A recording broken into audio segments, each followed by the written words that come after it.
సభకు నమస్కారం. ఈరోజు వరంగల్ నడిబొడ్డున ఆర్ట్స్ కాలేజ్ గ్రౌండ్లో ఇందిరాగాంధీ గారి జన్మదిన సందర్భంగా మన పరిపాలన రేవంత్ రెడ్డి గారి నాయకత్వంలో సంవత్సర కాలం పూర్తి చేస్తున్న శుభ సందర్భంలో మరి వరంగల్ నగరాన్ని ఎన్నుకొని ఇక్కడ విజయోత్సవ సభ నిర్వహించుకోవాలని ఆలోచనతోటి మరి ఇక్కడికి విచ్చేసి ముఖ్య అతిథిగా ఈ కార్యక్రమంలో పాల్గొంటున్నటువంటి మన ప్రియతమ నాయకులు మన ముఖ్యమంత్రి సోదరులు రేవంత్ రెడ్డి గారికి, మన డిప్యూటీ సీఎం బట్టి విక్రమార్క గారికి, మన పిసిసి ప్రెసిడెంట్ మహేష్ కుమార్ గౌడ్ గారికి, మరియు నా తోటి మంత్రులకు, ఎమ్మెల్యేలకు, ఎంపీలకు, మరి ఇతర ప్రజాప్రతినిధులకు, అదేవిధంగా ఈ కార్యక్రమాన్ని ఇంత విజయవంతం చేయడానికి అహర్నిశలు పనిచేసినటువంటి కలెక్టర్స్కి, కమిషనర్కు, సిపి గారికి మరియు ఇతర అధికార బృందానికి, ఈ కార్యక్రమానికి వివిధ ప్రాంతాల నుంచి విచ్చేసినటువంటి మహిళా సోదరీమణులకు, నాయకులకు, కార్యకర్తలకు, పత్రికా సోదరులకు, ప్రముఖులందరికీ కూడా నా యొక్క హృదయపూర్వక నమస్కారం. మరి ఈరోజు నాకు ఏం మాట్లాడాలో అర్థం కావడం లేదు. ఎందుకంటే నేను 30 సంవత్సరాల నా రాజకీయ జీవితంలో చాలామంది ముఖ్యమంత్రులను చూశాను. అందులో ముఖ్యంగా నేను అందరికంటే అభిమానించేటువంటి నాయకుడు రాజశేఖర రెడ్డి గారు. రాజశేఖర రెడ్డి గారి తర్వాత అత్యంత అభిమానించే నాయకుడు ఎవరంటే రేవంత్ రెడ్డి గారు అని చెప్పి నేను మరి పబ్లిక్గా నేను చెప్తా ఉన్నాను. అయితే అన్ని ముఖ్యమంత్రుల మీటింగులు కూడా నేను అటెండ్ అవ్వడం జరిగింది. జనరల్గా ముఖ్యమంత్రులు ఒక మీటింగ్ పెట్టినప్పుడు ఆ మీటింగ్లో మాకు కావాల్సిన సమస్యలను చెప్పి, అన్న ఈ సమస్యలు ఉన్నాయి, ఇవి తీర్చండి, వచ్చేసారి మీరు వచ్చినప్పుడు ఈ సమస్యలకు పునాది వేయాలి అని చెప్పినటువంటి సందర్భాలు ఉన్నాయి. ఆ తర్వాత ముఖ్యమంత్రి గారు మరి అవి మంజూరు చేసి మళ్ళీ వచ్చి ఫౌండేషన్ వేసినటువంటి సందర్భాలు ఉన్నాయి. కానీ బీఆర్ఎస్ ప్రభుత్వంలో ఆ ముఖ్యమంత్రి దగ్గర కూడా నేను పనిచేశాను. మరి ఆయన ఇటువంటి మీటింగ్లలో వందల కొలది వాగ్దానాలు చేసేది, ఏది కూడా ఒక్క రూపాయి కూడా మంజూరు చేయలేదు. రాజశేఖర రెడ్డి గారు మాత్రం చెప్పిన ప్రతి పనిని కూడా చేసి మళ్ళీ ఆయన వచ్చి ఫౌండేషన్ వేసిన సందర్భాలు ఉన్నాయి. కానీ ఈ సభ, ఈరోజు జరుగుతున్న ఈ వరంగల్ సభ అందుకు భిన్నంగా చరిత్రలో నిలిచిపోయే విధంగా ఉంది అని చెప్పడానికి నేను చాలా గర్వపడతా ఉన్నాను. ఎందుకంటే మరి నేను పోయే టైం ఎటువంటిదో, అన్న మూడు ఎటువంటిదో, కానీ నేను ఎప్పుడు పోయి ఏది అడిగినా కూడా చూద్దాంలే అక్క, చేద్దాంలే అక్క అనేటోడు. నేను ఊరికే అనుకునేదాన్ని, అయ్యో అన్న దగ్గరికి పోయి అడుగుతా ఉన్నా, అన్న ఏది అడిగినా కూడా చూద్దాంలే చేద్దాంలే అంటాడు. మరి ఇప్పటి వరకు ఒక అభివృద్ధి కార్యక్రమానికి మేము శ్రీకారం చుట్టలేదు. మరి ప్రజలకు మేము ఏ విధంగా సమాధానం చెప్పుకోవాలని పదే పదే నేను మదన పడతా ఉండేదాన్ని. కాకపోతే ఆయనతో ఎప్పుడు వెహికల్లో ఎక్కినప్పుడు కూడా ఆయన ఒకటే మాట చెప్పేవాడు, అక్క హైదరాబాదు మనం ఏమీ చెయ్యలేము, కానీ వరంగల్ నగరాన్ని మాత్రం మనం ఏ విధంగా అంటే ఆ విధంగా రూపుదిద్దుకునే అవకాశం ఉంది.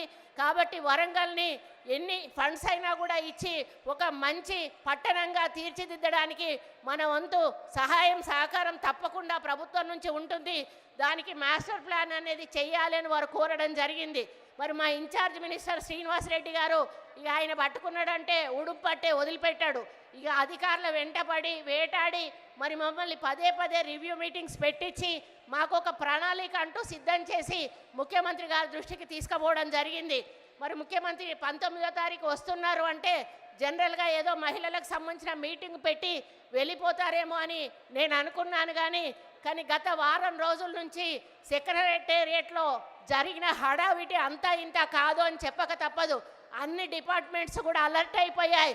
ఒక డిపార్ట్మెంట్ తర్వాత ఒక డిపార్ట్మెంటు వరంగల్లో ఏమేమి అవసరం ఉన్నాయని చిన్న చిన్న పనులను కూడా చూసి వాటిని వివరాలు తెప్పించుకొని వాటన్నిటికీ కూడా జీవో ఇచ్చి దాదాపు ఈరోజు 4,500 కోట్ల రూపాయల నిధులు విడుదల చేస్తూ జీవోలు ఇచ్చి ఈరోజు ఇక్కడ శంకుస్థాపన కార్యక్రమం చేసినందుకు ఈ వేదిక నుండి మరి సీఎం గారికి హృదయపూర్వక ధన్యవాదాలు మా వరంగల్ ప్రజల తరఫున తెలియజేస్తా ఉన్నానన్నా. మీ నమ్మకాన్ని వమ్ము చెయ్యము. తప్పకుండా ఈ యొక్క వరంగల్ నగరాన్ని పట్టణంగా రూపుదిద్దడానికి ఇక్కడి మంత్రులుగా సీనన్న గారి నాయకత్వంలో మేము తప్పకుండా మీరన్న ఆశయాన్ని సాధించడానికి ముందుకెళ్తాము.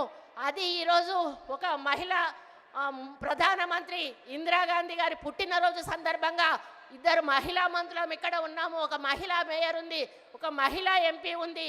ఈరోజు మహిళా శక్తిని ఇక్కడికి తీసుకొచ్చి వీళ్ళందరి ముందట మాకు ఈ వరాల జల్లు కుల్పించినందుకు మీకు ఎల్లవేళలా కూడా రుణపడి ఉంటామని ఈ సందర్భంగా మేము విజ్ఞప్తి చేస్తూ, మరి తప్పకుండా ఈ వరంగల్ నగర అభివృద్ధికి, ఎందుకంటే ఎయిర్పోర్ట్ అనేది దశాబ్దాల కళ, ఎయిర్పోర్టు కళను ఎవ్వరు కూడా సహకారం చేయలేకపోయారు. అది ఈరోజు మన రేవంత్ రెడ్డి అన్న వల్ల అవుతుంది. రేపు మనకి ఎయిర్పోర్ట్ వస్తే మనకు కంపెనీలు వస్తాయి, ఇండస్ట్రీస్ వస్తాయి. ఇటు కరీంనగర్ సైడ్ కానీ, ఇటు ఖమ్మం సైడ్ కానీ, ఇటు హైదరాబాద్ సైడ్ కానీ విపరీతమైనటువంటి మనకి ఇండస్ట్రీస్ వచ్చినప్పుడు మన పిల్లలకు ఉద్యోగాలు వస్తాయి, మనము ఆర్థికంగా బాగుపడతాము. ఈ దాని ఎయిర్పోర్ట్ వల్ల చాలా అభివృద్ధి జరుగుతుందనే విషయాన్ని మీ అందరికీ కూడా తెలుస్తూ, గ్రౌండ్ డ్రైనేజ్ అనేది కూడా మా వరంగల్ ప్రజల కళ, అది కళగానే మిగిలిపోతుంది అనుకున్నా. కానీ ఈరోజు దాన్ని నిజం చేసినందుకు మిమ్మల్ని ఈ వేదిక మీద నుంచి మా ప్రజల తరఫున ధన్యవాదాలు తెలియజేస్తూ, ఇంకా మీరు చాలా శంకుస్థాపనలు చేశారన్న వాటితో వరంగల్ నగరం అంతా కూడా సుందరంగా తీర్చిదిద్దబడుతుంది. వాటన్నిటిని కూడా దగ్గరుండి నాణ్యమైన పనులతో అవినీతి జరగకుండా ముందుకు తీసుకుపోయే విధంగా అధికారులతో మేము కమ్యూనికేట్ చేసుకొని మా ఇన్ఛార్జ్ మినిస్టర్ గారి నాయకత్వంలో తీసుకెళ్తామని తెలియజేసుకుంటూ, ఇదే ఆదరణ, ఇదే ఆప్యాయత, ఇదే ప్రేమ మా మీద ఎప్పుడూ ఉండాలని, మమ్మల్ని ఆశీర్వదిస్తూనే ఉండాలని కోరుకుంటూ, మళ్ళీ మీకు మరి నిధులు విడుదల చేసినందుకు మా బట్టెనకు పాపం బట్టెన వెనకాల పడతా ఉంటా, అన్న 1 రూపాయి కూడా ఇవ్వని పాపం బట్టెన కూడా ఈరోజు 4,500 కోట్ల రూపాయలు విడుదల చేసినందుకు వారికి కూడా వేదిక మీద నుంచి ప్రత్యేక ధన్యవాదాలు తెలియజేస్తూ మరి సెలవు తీసుకుంటా ఉన్నాను. జై కాంగ్రెస్! రేవంత్ రెడ్డి గారి నాయకత్వం, రేవంత్ రెడ్డి గారి నాయకత్వం! జై కాంగ్రెస్! గౌరవ మంత్రివర్యులకు ధన్యవాదాలు.